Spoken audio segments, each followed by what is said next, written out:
حبه وتجيب حبه وتزيد بينا المحبه، احمر ومن بره ومن جوه يا خوخ. خوخ بلدي بالصلاه على النبي. بص الحلويات، انا عايزك تتفرج على الجمال والحلاوه ما شاء الله.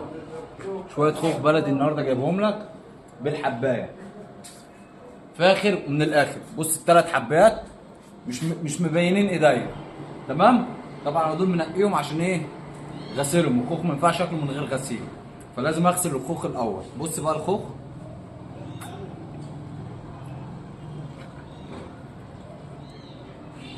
الله اكبر. حلويات بكام البرنيكه بقى؟ اوزانها من 10 ل 12 كيلو. الكيلو هبيعه بكام النهارده؟ ب 33 جنيه. الكيلو النهارده ب 33 جنيه.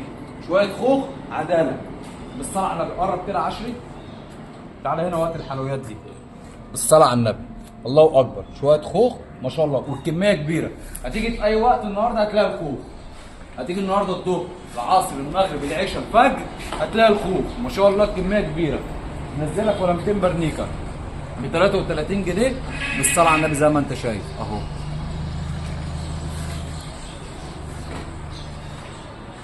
انا ما قطعتش منه، كلت على طول كده اهي.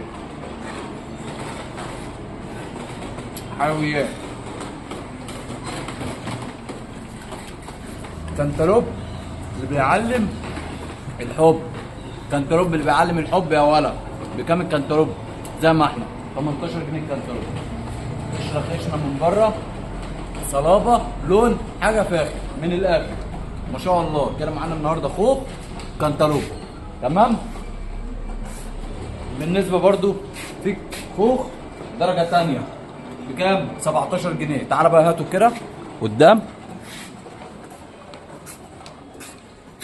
هو بلدي بس احجامه صغيره، الاحجام بتاعته صغيره. ده ب 17 جنيه الناس عشان تبقى عارفه، في ب 17 وفي ب 33 كده. بقى بالنسبه للفاكهه، تعالى بقى نخش على البصل والبطاطس. 10 هات البطاطس. البطاطس النهارده ب 8 ونص، ال 20 كيلو ب 170 جنيه.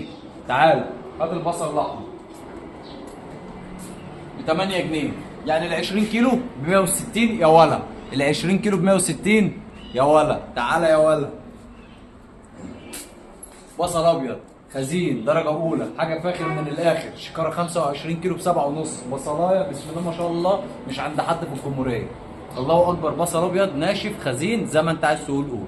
بكام؟ ب 7 جنيه ونص. الشكاره فيها 25 كيلو، تمام. شفت بقى الفيديو ده كله؟ تمام. اهم ما في الفيديو ده انك تصلي على النبي، تمام، واللايك والشير والكومنت الجميل. سمعني صلاه النبي بس كده.